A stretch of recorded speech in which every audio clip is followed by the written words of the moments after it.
Ya, shalom semua buat teman-teman yang ada di PD Atrium. Hari ini saya Pastor Ciko ingin menyampaikan suatu pesan firman Tuhan, tentunya gitu ya. Ya memang dalam kondisi yang seperti ini kita nggak bisa bertatap muka, tapi saya percaya bahwa kuasa Tuhan tidak pernah dibatasi oleh ruang, waktu, dan lain sebagainya. Dan saya percaya hari ini teman-teman yang menyaksikan dari rumah atau dari manapun akan mendapatkan berkat firman Tuhan yang pastinya tidak kalah juga waktu kita bertatap muka. Amin. Mari kita berdoa sejenak. Kami mengucap syukur Tuhan buat hari ini. Terima kasih buat teman-teman hambamu yang menyaksikan hari ini di PD Atrium Tuhan. Dan kiranya firman Tuhan ini jatuh di tanah yang subur dan dapat bertumbuh dan berbuah di hati kami masing-masing. Terima kasih Bapak urapi hambamu dan teman-teman yang menyaksikan firman Tuhan lewat online ini Tuhan. Biar senantiasa kasih Tuhan juga buat mereka, dan kami percaya kuasa-Mu tidak pernah bisa dibatasi oleh apapun. Sebab itu pimpin kami, urapi kami, bahkan berikan kami telinga seorang murid dan hati seorang hamba yang betul-betul mau mendengarkan firman Tuhan dengan baik dan taat kepada perintah-Mu. Terima kasih Bapa, terima kasih. Di dalam nama Yesus kami mau mendengarkan kebenaran firman-Mu. Haleluya, amin. Baik, kita akan bicara soal dengan tema gitu ya, hidup berpusat kepada Kristus. Nah, teman-teman PD Atrium yang saya kasih dalam Yesus Kristus Tuhan, tema ini adalah tema yang menarik gitu ya, hidup berpusat kepada Kristus. Untuk itu mari sama-sama kita buka kitab kita. Saya ambil pembacaan Yohanes 4 ayat 13 dan 14 ya. Yohanes 4 ayat ke-13 dan ke-14, sama-sama kita buka kitab kita ya. Dan saya akan bacakan buat teman-teman semua, Bapak Ibu semua. Jawab Yesus kepadanya, "Barang siapa minum air ini, ia akan haus lagi. Tetapi barang siapa minum air yang akan kuberikan kepadanya, ia tidak akan haus untuk selama-lamanya. Sebaliknya, air yang akan kuberikan kepadanya akan menjadi mata air dalam dirinya, yang terus-menerus memancar sampai kepada hidup yang kekal." Nah, cerita ini Bapak Ibu kita tahu semuanya, Yesus lagi kehausan, ada di sebuah sumur, dan dia ketemu dengan orang perempuan Samaria. Dan pada saat itu Yesus berkata bahwa kasih saya minum dong gitu ya, singkat cerita. Dan akhirnya yang saya mau katakan begini. Lalu wanita ini berkata bahwa saya mau minum air itu. Terus Tuhan bilang gini, panggil suamimu. Terus dia bilang gini, "Tuhan, aku gak punya suami." Kata Tuhan, "Oh iya, lu memang udah punya suami 5 ya, yang ada di yang sekarang aja itu bukan suami kamu," gitu ya. Nah, dari cerita ini Bapak Ibu, saya cuma mau bilang begini. Pada diri manusia ada sebuah sifat yang mungkin tidak pernah puas, gitu ya. Dan sadarkah kita bahwa gambaran perempuan ini menggambarkan bahwa yang memang ada hal yang dicari sama manusia yang nggak pernah bisa ketemu. Dan tahukah saudara bahwa di dalam hati kita, di dalam hidup kita, ya ada satu ruang yang kosong, yang isinya itu tidak bisa diisi oleh apapun dan oleh siapapun. Ya. Dan itu adalah tempatnya Roh Kudus, itu adalah tempatnya Yesus harusnya. Nah, kalau itu Yesus nggak ada di situ, makanya banyak manusia berusaha mencari sesuatu yang dia nggak tahu cari apa gitu. Udah kaya tapi tetap aja masih gundah gulana, masih kayaknya bingung gitu, masih ada sesuatu yang kurang padahal udah kaya. Ya makanya dia mencoba mencari itu, mengisi kekosongannya dengan apa? Jalan-jalan keliling dunia mungkin, kesana kesini, apapun yang dia cari, tapi tetap tidak bisa mengisi. Ada kekosongan di dalam hidupnya. Sama seperti wanita ini, udah punya suami 5, ya kurang apa coba? Ya bahkan ada satu lagi udah suami ke-6, tapi tetap aja. Ya, nah Bapak Ibu, sadarkah kita dalam kehidupan kita ada kondisi yang seperti ini yang suka terjadi dalam hidup kita? Ya, makanya Paulus bilang begini, hidup yang sekarang aku jalani ini, hidup itu bukannya aku lagi, tapi Kristus yang hidup di dalam aku. Artinya Paulus sadar benar bahwa Kristus harusnya jadi pusat dalam kehidupannya.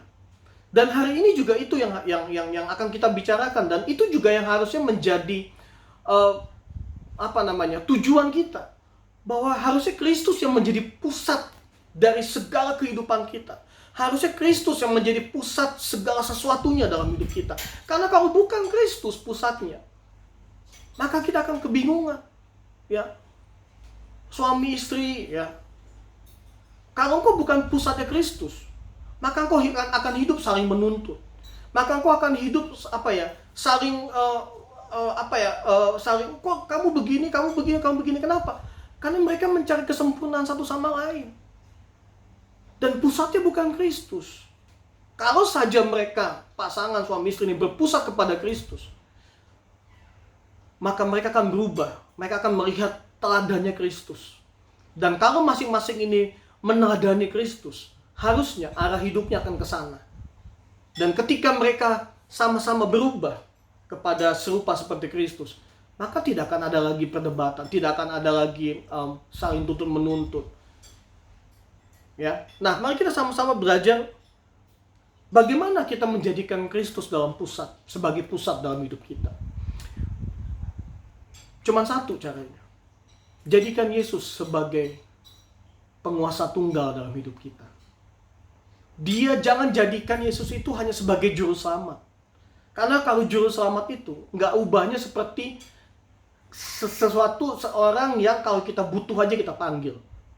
Ya, seperti juru parkir, juru masak. Kalau engkau mau makan, engkau panggil juru masak. Kalau engkau mau parkir, engkau panggil juru parkir. Misalnya seperti itu. Kalau engkau lagi nggak butuh, ya engkau nggak panggil. Nah, berapa banyak di antara kita menjadikan Yesus hanya sekedar juru selamat. Artinya apa? Tukang nyelamatin. Kalau engkau lagi butuh Tuhan, Tuhan ampuni, engkau panggil dia sebagai juru selamat. Tapi jangan seperti itu. Mari kita ubah mindset kita, pola pikir kita, Bapak Ibu. Jadikan Yesus sebagai penguasa tunggal. Artinya yang menguasai hidup kita. Bukankah dia sudah mati buat kita? Bukankah dia sudah bayar harganya lunas buat hidup kita? Artinya Paulus sadar banget bahwa hidup yang dia hidup ini bukan punya dia. Karena dia udah dibayar. Dia udah dibeli dengan darah Yesus. Dan lunas harganya sudah dibayar. Nah, hari ini saya berharap bahwa kita semua yang menyaksikan tayangan ini, saya berharap bahwa sadar bahwa hidup kita bukan punya kita. Bahwa hidup kita punya Kristus. Kita udah dibayar lunas harganya. Cash. Dan gak ada utang-utangan. Pokoknya cash. Jadi artinya gini, kita bukan punya kita lagi. Kita gak berkuasa atas hidup ini. Karena udah dibeli gitu. Bapak Ibu kalau lihat handphone, ada di toko handphone, begitu Bapak Ibu beli, bayar handphonenya, apa handphone itu punya tukang handphone itu lagi? Enggak kan? Handphone itu punya kita. Kita mau apain terserah kita. Orang punya kita kok. Kita gak perlu izin sama dia. Nah, hari ini hidup yang kita jalani ada yang punya, yaitu Yesus. Makanya berpusatlah kepada Kristus. Ya, Kristus sebagai gambaran. Ya, kalau mau ngapa-ngapain lihat, oh ini sesuai nggak sama kebenaran Kristus. Kalau kita melakukan sesuatu di kantor, coba ini sesuai nggak ya dengan nilai-nilai Kristus. Kalau kita mau coba-coba, banyak kali di kantor saya tahu, saya juga seorang pekerja juga. Banyak hal yang mungkin kita bisa lakukan kecurangan dan lain sebagainya dalam di kantor gitu misalnya ya. Kita cheating atau apa, baik jam kerja atau apapun lah. Tapi coba balik lagi, apakah Kristus seperti itu? Ya. Wah, ini kan bisa lah kadang-kadang memang kebenaran dan ketidakbenaran itu bedanya cuma tipis kok. Kita banyak banget alasan-alasan untuk membenarkan diri kita. Seakan-akan itu kebenaran, padahal bukan kebenaran. Ya, oh ini bisa lah, kan saya begini, kan saya pakai uang ini, untuk apa segala. Oh, banyak sekali alasan kita untuk menyatakan, membenarkan diri kita. Nah, jadilah teladan di tengah-tengah kantormu. Jadilah terang dan garam di tengah-tengah kantormu. Ya, jangan cuma terkenal sebagai orang Kristen, tapi saya sekarang banyak melihat kadang-kadang banyak orang Kristen nggak jadi terang. Banyak orang Kristen nggak jadi contoh. Nah, marilah, bagaimana kita caranya untuk kita berpusat seperti Kristus? Jadikan Yesus sebagai penguasa tunggal dalam hidupmu. Artinya apa? Artinya jadikan dia satu-satunya pusat dalam hidupmu. Jadikan dia satu-satunya pusat dalam setiap pekerjaanmu. Jadikan dia sebagai pusat di dalam penyembahanmu. Jadikan dia pusat di dalam pelayananmu. Saya merasa bahwa tema ini adalah tema yang luar biasa. Banyak orang Kristen tidak lagi menjadikan Kristus, apalagi di tengah-tengah apa yang bangsa kita sedang alami. Ya, COVID-19 menjadi sebuah momok, menjadi banyak orang menjadi ketakutan bagi banyak orang. Saya bersyukur kalau banyak dengan adanya wabah ini orang jadi datang sama Tuhan gitu ya. Maksudnya jadi dekat sama Tuhan, jadi cari Tuhan. Tapi saya justru sangat sedih juga dengan adanya wabah ini. Banyak anak-anak Tuhan, orang Kristen ketakutan sedemikian rupa. Dikuasai ketakutan, dikuasai kekhawatiran, dihantui dengan banyak hal. Saya mau kasih tahu begini. Ketakutan akan menurunkan daya imunitas kita. Bukannya kita nggak boleh takut, boleh, mungkin silakan. Itu sebagai awareness buat kita, sebagai apa ya, sebagai alarm gitu loh, bahwa oh iya, lu ada ini nih, harus hati-hati, pakai masker, jaga jarak dan segala macam, hand sanitizer dan segala macam, itu benar. Tapi bukan kita dikuasai sama ketakutan. Banyak orang meninggal bukan karena apa, tapi karena dia takut, imunitas turun, kena, ya udah selesai. Ya, takut boleh, tapi takut itu kita kelola dalam hidup kita, menjadikan sebuah kewaspadaan buat kita. Bukan menjadi ketakutan dan akhirnya kita nggak bisa ngapa-ngapain. Itu ciri-ciri orang yang tidak hidup berpusat kepada Kristus. Tapi kalau orang yang hidup berpusat kepada Kristus, saya yakin dan percaya, di tengah-tengah apa yang sedang kita alami hari-hari ini, bukan ketakutan yang menghantui kita. Tapi harusnya gini, ada rasa syukur kita kepada Tuhan. Tetap mengucap syukur apapun yang kita alami hari ini.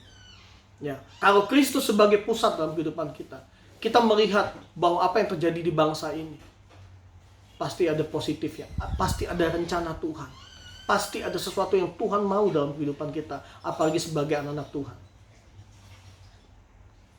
Sebab itu hari ini saya berharap bahwa kita tidak lagi berpusat kepada hal-hal lain. Berpusat kepada hal-hal yang lain, artinya gini, kita mengandalkan yang lain. Yeremia berkata bahwa terkutuklah orang yang mengandalkan kekuatan manusia, tapi diberkatilah orang yang mengandalkan Tuhan. Artinya pusatnya Tuhan, pusatnya Kristus. Sebab itu saya akan akhiri dengan satu ayat, yaitu Roma 15 ayat 33. Firman Tuhan bilang begini, Allah, Yesus, Kristus adalah sumber damai sejahtera yang menyertai kamu sekalian. Amin.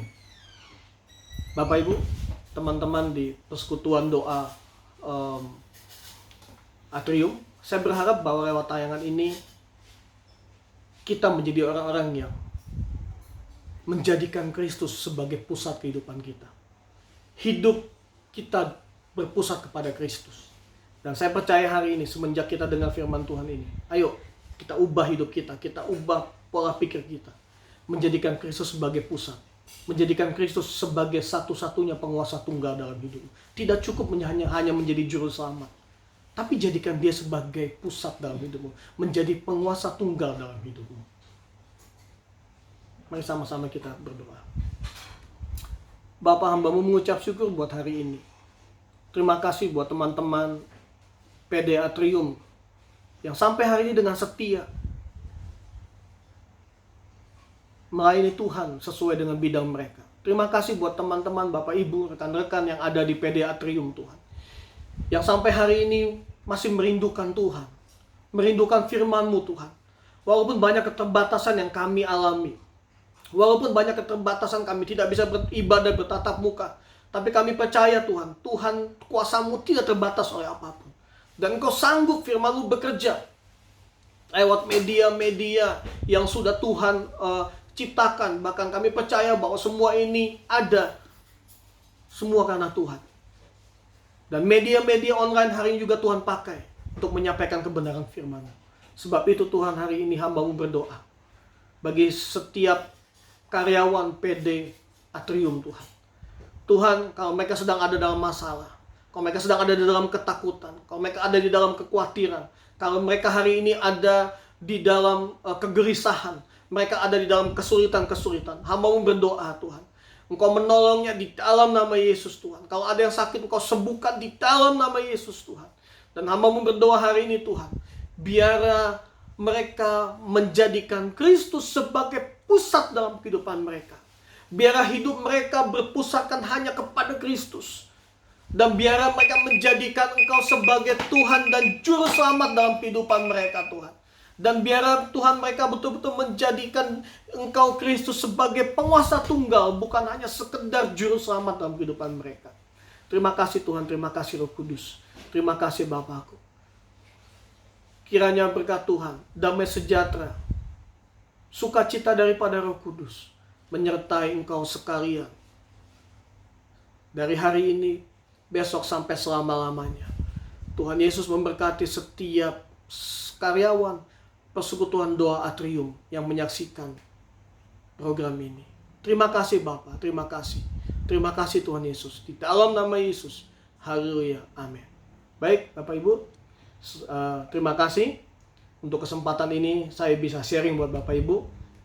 Senang bisa berkenalan walaupun belum tatap muka ya. Tapi saya percaya suatu hari kita akan bertemu. Dan tetap semangat. Tuhan Yesus memberkati kita semua. Shalom.